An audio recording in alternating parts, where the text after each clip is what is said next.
Hello दोस्तों, कैसे हो आप लोग। आई होप आप सभी अच्छे और मजे में होंगे।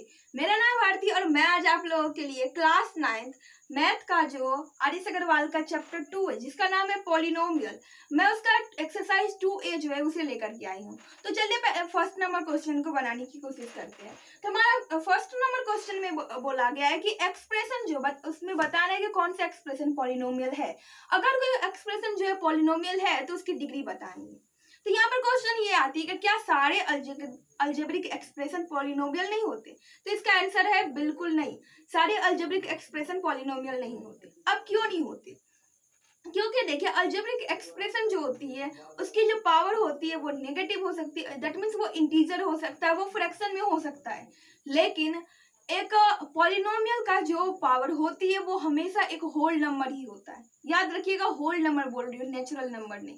होल नंबर मतलब कि पावर 0 रहेगा फिर भी वो एक पॉलिनोमियल हो सकता है। तो वही हमको बताना है कि कौन सा इसमें ऐसा है जो कि पॉलिनोमियल है। अगर कोई है तो उसकी डिग्री बतानी। अब डिग्री क्या होती है? तो डिग्री का मतलब होता है हाईएस्ट पावर। अब देखिए बहुत सारे उसमें वेरिएबल होंगे, सबका अलग अलग पावर होगा, उसमें सबसे ज्यादा जिसका पावर रहेगा वही हो जाता है, उसकी डिग्री हो जाती है। अब चलिए क्वेश्चन को बनाते हैं। फर्स्ट नंबर क्वेश्चन में बोला गया है कि t² माइनस 2/5t प्लस √5।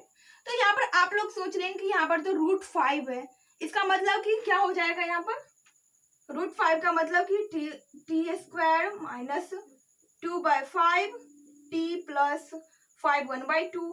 तो इसका मतलब तो ये हो गया कि ये जो है ये पॉलिनोमियल नहीं होगा। क्यों नहीं होगा पॉलिनोमियल? क्योंकि इसका पावर जो है वो 1/2 मतलब एक फ्रैक्शन आ गई। तो ऐसा नहीं है, ये एक पॉलिनोमियल है। अब कैसे है पॉलिनोमियल? क्योंकि देखिए वो जो पावर देखा जाता है वो सिर्फ और सिर्फ वेरिएबल का देखा जाता है, कांस्टेंट का नहीं देखा जाता है। 5 क्या है? 5 एक कांस्टेंट है, इसीलिए अगर √5 भी ले तो वो भी एक कांस्टेंट है, इसीलिए उसका पावर नहीं देखा जाएगा, सिर्फ वेरिएबल का। क्या देखिए t का पावर 1 है, यहाँ पर देखिए t का पावर 1 क्या एक होल नंबर है? बिल्कुल है। t का पावर 2 है, क्या 2 एक होल नंबर है? तो बिल्कुल है। इसीलिए ये हमारा क्या हो जाएगा? पॉलिनोमियल हो जाएगा। अब इसकी हाईएस्ट डिग्री बतानी है। तो यहाँ पर देखिए 2 और 1 में कौन बड़ा है? 2 और 1 में कौन बड़ा है? जो बड़ा रहेगा वही उसकी हाईएस्ट डिग्री हो जाएगी, मतलब डिग्री इज इक्वल टू 2 हो गया। अब सेकंड नंबर क्वेश्चन बनाते हैं। इसमें भी देखिए, इसमें भी √3 है, लेकिन हमको नहीं देखना है कांस्टेंट में क्या है, नहीं है, हमको सिर्फ वेरिएबल को देखना है। वेरिएबल को फोकस करें तो x का पावर 5 है और x का पावर 3 है और x का पावर 1 है। दैट मीन्स यहाँ पर 5 3 1 जो है सारे क्या है? एक होल नंबर है। और होल नंबर है मतलब कि एक पॉलिनोमियल हो गए। पॉलिनोमियल हो गए तो इसकी डिग्री देखी जाएगी। डिग्री इसकी क्या होगी? 5 हो जाएगी, क्योंकि 3 1 और 5 में सबसे बड़ा 5 होता है, इसीलिए उसकी हाईएस्ट डिग्री भी, या तो फिर बोले डिग्री हाईएस्ट पावर मतलब डिग्री हो जाता है, वो 5 हो जाएगा। अब थर्ड नंबर क्वेश्चन, x का पावर -2 और 2x का पावर -1 प्लस 3 है। तो यहाँ पर हम बस वेरिएबल को ही देखें तो यहाँ पर देखिए x का पावर -2 है, -2, और x का पावर -1 है। क्या -2 और -1 एक होल नंबर है? बिल्कुल नहीं है, होल नंबर नहीं है। दैट मीन्स ये हुआ कि ये एक पॉलिनोमियल नहीं है। अगर जब कोई पॉलिनोमियल नहीं होगा तो क्या आप बता सकते हैं कि जब कोई पॉलिनोमियल नहीं होता है तो क्या उसकी डिग्री निकलती है? बिल्कुल नहीं निकलती है। डिग्री उसी को निकलती है, डिग्री निकलती है सिर्फ और सिर्फ पॉलिनोमियल का। अब उसके बाद नेक्स्ट है 4 नंबर क्वेश्चन, 1/√5 x का पावर 1/2 x का पावर 1/2 फ्रैक्शन आ गया प्लस 1। यहाँ पर x का पावर 1/, यहाँ पर एक ही वेरिएबल है वो है x और इसका पावर 1/2 है। 1/2 एक होल नंबर नहीं है, that's why this is not a polynomial. अब देखना ये जो क्वेश्चन है, इस क्वेश्चन को आप VBI कर लो, है बहुत छोटा बट ये क्वेश्चन VBI है। अब बताना कि ये जो 1 है, क्या 1 एक पॉलिनोमियल है? तो आप बोलेंगे कि इसमें तो कोई वेरिएबल नहीं है, तो इसका मतलब ये क्या हो गया? ये एक पॉलिनोमियल नहीं हुआ। बट ये गलत हो जाता है। क्या गलत होता है? हम बस इसी को देखते हैं, 1 है इसमें वेरिएबल नहीं, हम इसको क्रॉस कर देते हैं, मतलब कि this is not a polynomial. But ये पॉलिनोमियल है। कैसे? देखिए 1 को क्या हम लोग 1 इंटू एक्स का पावर 0 कर सकते हैं। अगर x का पावर 0 कर देंगे तो उसका मतलब क्या हो गया कि 1 इंटू 1 इज इक्वल टू 1। अब x का पावर 0 आ गया यहाँ पर। क्या 0 एक होल नंबर है? बिल्कुल होल नंबर है। 0 की वजह से ही तो एक नया नाम पड़ा है होल नंबर। मतलब कि ये 0 जो है वो एक होल नंबर है, और होल नंबर है दैट मीन्स ये जो 1 है वो एक पॉलिनोमियल है। तो कहीं पर अगर 1 लिखा रहे तो वो उसको ये देखकर मत छोड़ दीजिएगा कि वहां पर वेरिएबल ही नहीं है, वहां पर वेरिएबल है। हम यहाँ पर x की जगह y का भी पावर लिख सकते हैं, y का पावर 0, 1 इंटू z का पावर 0, कुछ भी कर देंगे, ये क्या आएगा 1 ही आएगा, 1 आएगा। दैट इसका मतलब ये हुआ कि ये एक पॉलिनोमियल है। पॉलिनोमियल है तो डिग्री लिखेंगे, डिग्री 0 हो सकती है, ये डिग्री क्या हो गया, हाईएस्ट पावर 0 हो गई। आई होप कि आप लोगों को समझ में आ गया होगा। अब चलिए सेकेंड नंबर क्वेश्चन को बनाने की कोशिश करते हैं। अब देखिए हम सेकेंड नंबर क्वेश्चन लिए। सेकेंड नंबर क्वेश्चन में क्या करना है कि हमें डिग्री देख करके बताना है कौन कांस्टेंट है, कौन लीनियर है, कौन क्वाड्रेटिक है, कौन क्यूबिक है और कौन बाई क्वाड्रेटिक है। अब आप सोच रहे हो कि ये लीनियर, क्वाड्रेटिक, बाई क्वाड्रेटिक ये सब क्या होता है, तो ये सब मैं इंट्रो क्लास में पढ़ा चुकी हूँ। मतलब कि जो इंट्रो वीडियो था जिसमें मैं सब कुछ टर्म बताई थी कि टर्म क्या होता है, डिग्री क्या होता है, पॉलिनोमियल को कितने टाइप्स में क्लासिफाई किया गया है, उस वीडियो में मैं ये सब कुछ बता रखी हूँ। तो देखिए उस सब में अभी टाइम वेस्ट नहीं करते, अभी डायरेक्ट क्वेश्चन के ऊपर जंप करते हैं। तो अभी फर्स्ट क्वेश्चन है -7 + x। -7 + x बताना है कि ये कौन सा पॉलिनोमियल है, लीनियर है, क्वाड्रेटिक है, बाई क्वाड्रेटिक है, क्या है। तो देखिए यहाँ पर देखिए हम वेरिएबल, सारे क्वेश्चन में हम सिर्फ और सिर्फ वेरिएबल को देखेंगे, कांस्टेंट को बिल्कुल नहीं।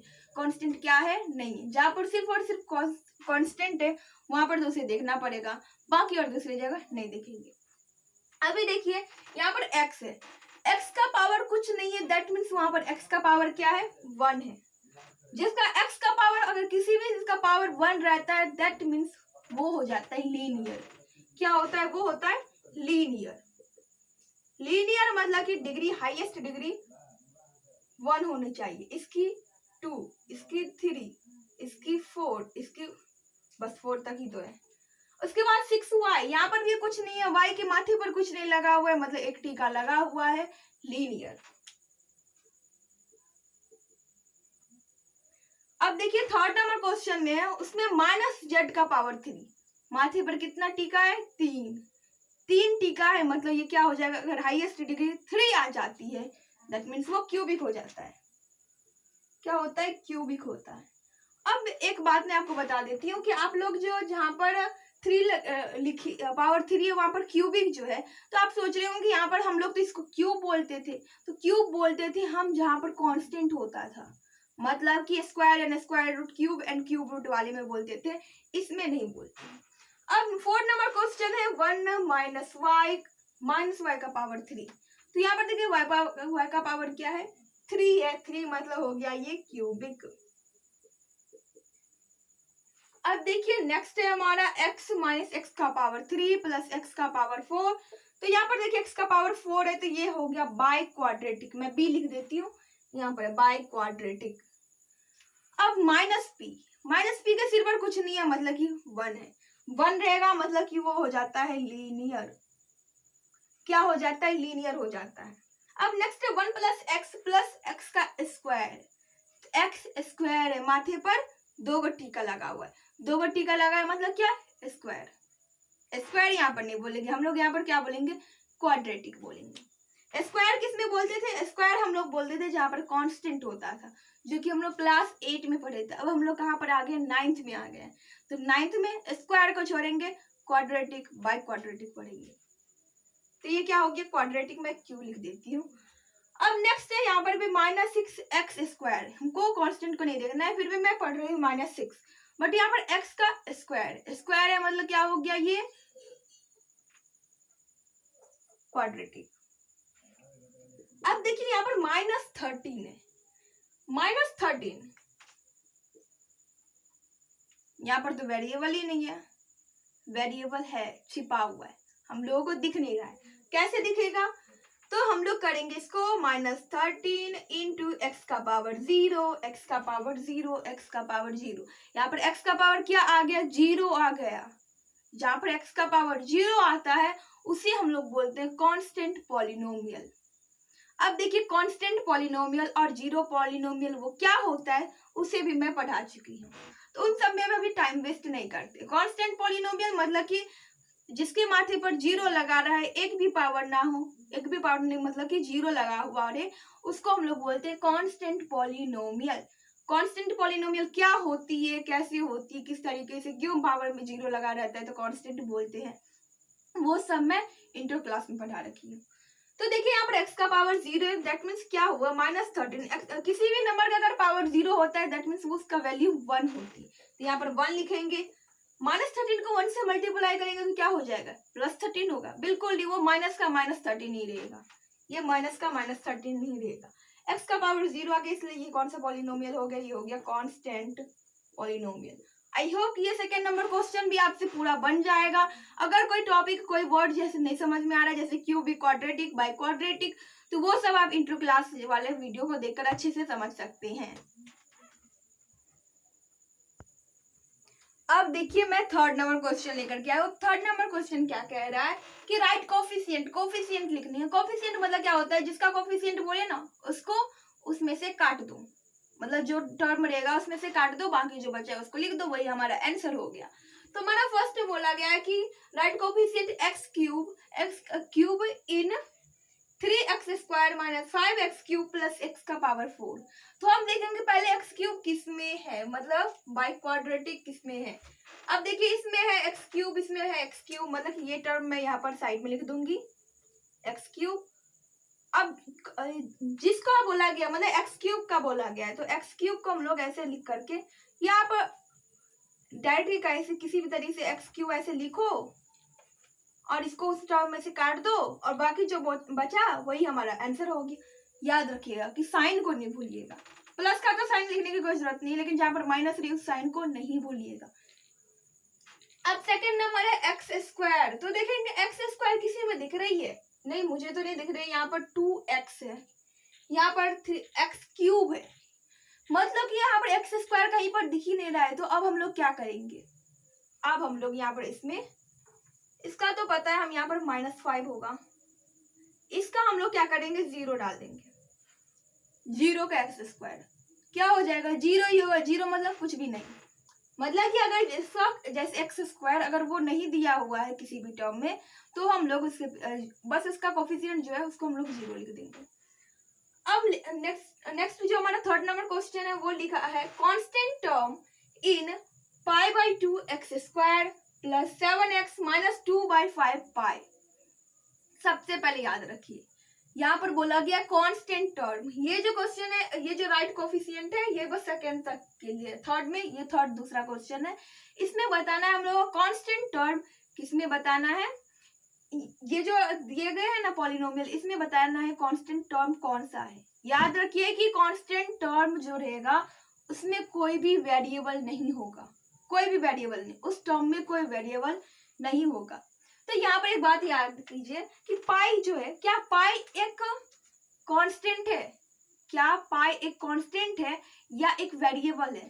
तो हम जानते हैं कि पाई की वैल्यू फिक्स है, क्या है वो 22/7। तो दैट मीन्स कि ये तो एक कांस्टेंट हो गया। अब बाकी मतलब कि पाई तो रहेगा, बाकी जो है उसको हटा देंगे। तो इसमें देखेंगे कौन सा वेरिएबल है, एक्स इसमें वेरिएबल दिख रही है, मतलब कि ये तो बिल्कुल ही नहीं होगा, मतलब ये एक कांस्टेंट टर्म तो हो ही नहीं सकती क्योंकि यहाँ पर x है, x एक वेरिएबल है। अब तो इसमें सेकंड और थर्ड बस 2 ही टर्म बची है, उसमें हम लोगों को देखनी है। तो 7x, इसमें भी हम लोग x दिख रहा है, जिसमें x दिखे तो वो एक कांस्टेंट टर्म नहीं है, तो मतलब ये भी तो हमारा हट ही गया। अब बचा क्या, -2/5 पाई। पाई एक कांस्टेंट है, बिल्कुल है, इसमें ना ही x है ना ही y है, मतलब कोई वेरिएबल नहीं है, इसलिए हमारा आंसर क्या हो जाएगा, -2/5 पाई। ये हमारा क्या है, कांस्टेंट टर्म है। आप देख लीजिए -2/5 क्या है, कांस्टेंट टर्म है, बिल्कुल। पाई कांस्टेंट टर्म है, बिल्कुल, मतलब कि ये जो टर्म है वो कांस्टेंट है। अब इसके बाद हमारा जो फोर्थ नंबर क्वेश्चन है उसमें एग्जाम्पल पूछ रहा है। हम लोग तो आसानी से एग्जाम्पल बता देंगे। किस चीज का एग्जाम्पल पूछ रहा है, तो बोला है एक मोनोमियल का एग्जाम्पल बताओ। हम जानते हैं मोनोमियल का मतलब जिसमें एक टर्म हो, सिर्फ और सिर्फ एक टर्म हो। लिख देते हैं, हम लिख देते हैं एक्स। ये क्या एक मोनोमियल है, बिल्कुल ये एक मोनोमियल है।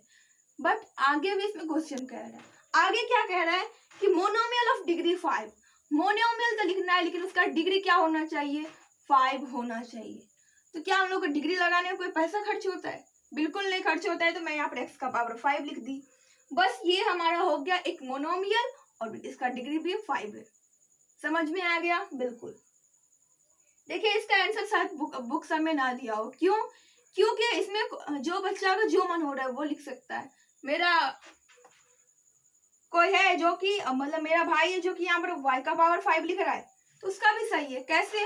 क्योंकि देखो यहाँ पर y क्या एक वेरिएबल है, बिल्कुल है। y क्या एक मोनोमियल है, बिल्कुल है। उसका पावर 5 है, उसकी डिग्री 5 है। कोई a का पावर 5 लिख रहा है, कोई b का पावर 5 लिख रहा है, जिसको जो मन हो रहा है वो लिख रहा है। उसका आंसर भी पूरा का पूरा सही है।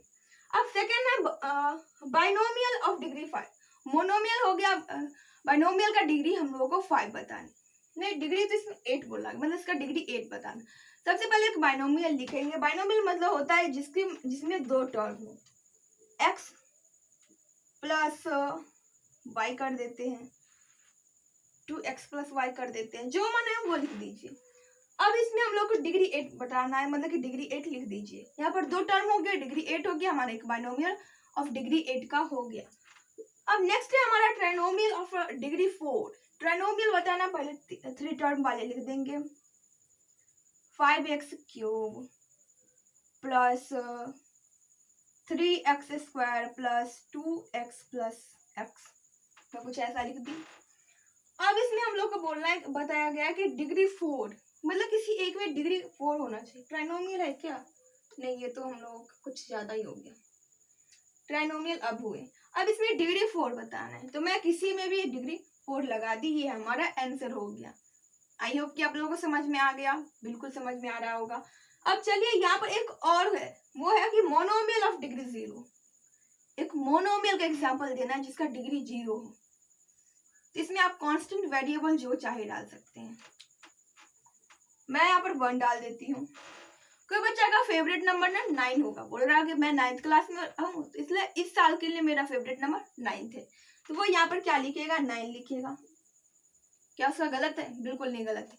कोई बोलेगा मुझे ना लाखों रुपए कमाने, तो उसका फेवरेट नंबर लाख हो सकता है, वहां पर लाख लिख सकता है।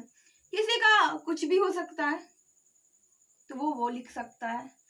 अब बताइए कि कैसे ये 9 जो है वो एक मोनोमियल हो गया। तो देखिए 9 को हम लोग क्या लिख सकते हैं? 9 इंटू एक्स का पावर 0 लिख सकते हैं। x का पावर 0 करेंगे तो क्या आएगा? 1 आएगा, मतलब 9 इंटू 1 इज इक्वल टू 9। यहाँ पर x का पावर 0 आ रहा है, डिग्री 0 आ रही है, बिल्कुल आ रही है डिग्री 0। तो क्या एक मोनोमियल हो गया? बिल्कुल ये एक मोनोमियल हो गया। अब आप बोलोगे कि यहाँ पर तो बीच में मल्टीप्लाई का साइन है, तो देखिए जो टर्म सेपरेट होते हैं वो सिर्फ और सिर्फ प्लस और माइनस के साइन से सेपरेट होते हैं। मल्टीप्लाई डिवाइड से कोई फर्क नहीं पड़ता। अगर आप बोलेंगे कि नहीं मुझे फर्क पड़ता है, तो बाकी जितना भी उसमें फर्क पड़ना चाहिए, क्योंकि यहाँ देखिए 2x है, मतलब 2 इंटू एक्स। हम लोग को मल्टीप्लाई से फर्क ही नहीं पड़ता, हम लोग को सिर्फ और सिर्फ प्लस और माइनस से फर्क पड़ता है। मतलब कि ये हमारा एक टर्म हो गया। लाख लिखना है लाख लिख दो, करोड़ लिखना है करोड़ लिख दो, जो लिखना है वो लिख दो, आपका वो सही हो जाएगा। आई होप कि आप लोगों को समझ में आ गया होगा। अब last 5th and 6th number question है, जिसको बना करके हमारे ये जो वीडियो है वो एंड हो जाएगा। तो चलिए हम लोग 5 नंबर क्वेश्चन को बनाने की कोशिश करते हैं।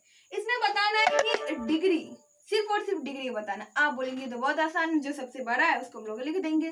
तो अगर आप लोग इसका आंसर 3 लिखते हैं तो ये आपका काट देगा। क्यों? क्योंकि ये 3 होगा ही नहीं, इसका डिग्री क्या होगा, तो इसको हम लोग को सॉल्व करना होगा पहले। चलिए सॉल्व करते हैं इसको। अब देखिए यहाँ पर 2x है, मतलब कि ये डिवाइड हो सकता है। तो x है क्या? इसमें x कॉमन है, हाँ इसमें 4x है, और इसमें x क्यूब है, यहाँ पे स्क्वायर है, मतलब सब में x है। तो हम लोग x को कॉमन ले सकते हैं। x के अलावा और कुछ भी कॉमन हो ही नहीं सकता, क्योंकि बीच में 5 आ रहा है। अगर ये 5 नहीं रहता तो हम लोग 2 कॉमन ले सकते थे, लेकिन अभी नहीं ले सकते। सिर्फ और सिर्फ x कॉमन लेंगे, तो यहाँ पर क्या बचा? 4 minus 5x plus 6x square by 2x। अब देखिए ये x कट सकता है ना, बिल्कुल कट सकता है, काट देंगे। तो हमारे पास क्या आ गया? 4 minus 5x plus 6x square by 2। अब देखिए अब इसमें डिग्री क्या है, तो अब इसका डिग्री आ रहा है 2, तो हमारा डिग्री क्या हो जाएगा 2, और यही तो हमारा आंसर है। तो देखिए शुरू में देखकर आप उसका डिग्री नहीं लिख दीजिए, क्योंकि उसका डिग्री चेंज हो सकता है, कुछ और हो सकता है। अब चलिए सेकेंड नंबर क्वेश्चन को बनाते हैं। तो यहाँ पर Y square multiply Y minus Y का पावर क्यूब मल्टीप्लाई करना है, तो इसको बिल्कुल, ये बाहर है तो बेचारा अलग है, इसको सबके साथ मिला देते हैं। तो वाई स्क्वायर को वाई के साथ मल्टीप्लाई करेंगे, मतलब वाई क्यूब हो जाएगा। माइनस से वाई स्क्वायर को वाई 3 से मल्टीप्लाई करेंगे, मतलब वाई का पावर 3, तो क्या हो जाएगा यहाँ पर 4। हम जानते हैं कि अगर बेस सेम रहे, बस पावर अलग रहेगा, तो हम लोग उसको ऐड कर देते हैं, मतलब y का पावर 5 हो जाएगा।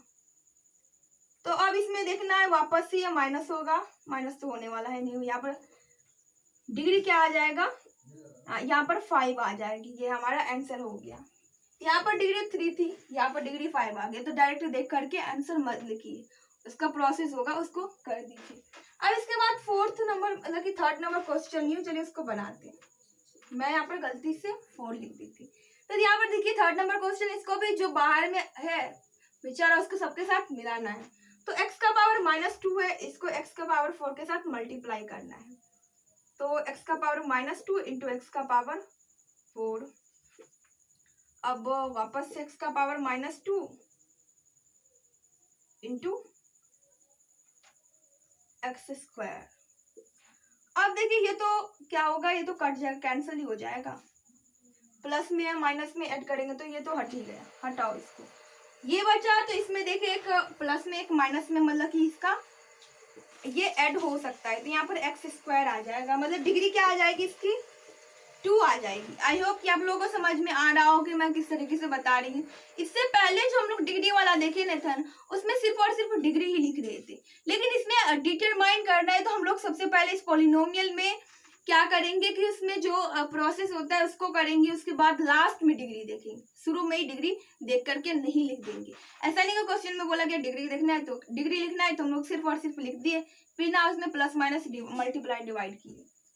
अब देखिए स्टैंडर्ड फॉर्म देखिए सबकी स्टैंडर्ड फॉर्म होती है, तो लीनियर की अलग होती है, क्वाड्रेटिक बाय क्वाड्रेटिक सबकी अलग अलग होती है, तो हमको इसको एक स्टैंडर्ड फॉर्म में लिखना है।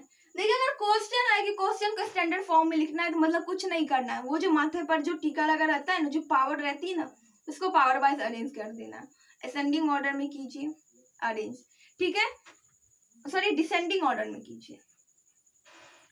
तो चलिए देखते हैं यहाँ पर सबसे बड़ा पावर किसका है, मतलब सबसे ज्यादा टीका किसके ऊपर लगा हुआ है। तो यहाँ पर 3 सबसे ज्यादा है, तो हम लोग उसी को लिखेंगे, इसका पावर 3। उसके बाद 2 होगा, 2x का स्क्वायर -2x स्क्वायर। उसके बाद कुछ नहीं है, मतलब कि यहाँ पर 1 है प्लस x प्लस 8। अब आप बोल रहे हो कि ये x और 8, पहले हम 8 भी तो लिख सकते थे, क्योंकि देखिए 8 के पीछे कोई वेरिएबल नहीं है, लेकिन x एक वेरिएबल है, तो पहले वेरिएबल का लिखेंगे, उसके बाद कांस्टेंट लिखा है, ठीक है। अब चलिए ये जो सेकंड नंबर क्वेश्चन, इसको भी बना लेते हैं, इसका हमारा वीडियो जो है वो खत्म हो जाएगा। तो अब देखिए इसमें भी सबसे बड़ा जो है, हम ये नहीं देखेंगे कि उसके पीछे कितना कांस्टेंट क्या है, कांस्टेंट तो इसमें बिल्कुल भी मायने ही नहीं रखता है, सिर्फ और सिर्फ वेरिएबल देखा जाएगा। तो देखिए यहाँ पर t का पावर 4 है, देखिए यहाँ पर प्लस और t एक जैसा लग रहा है, तो देखिए t में ना मैं इस तरीके से बना रखी हूँ, हाँ अब t थोड़ा पता चलता है। तो देखिए यहाँ पर t का पावर 4, तो मतलब जो t का पावर सबसे बड़ा क्या है 4 है, तो उसको लिख दिया, उसके बाद 3 होगा, तो -t 3t3।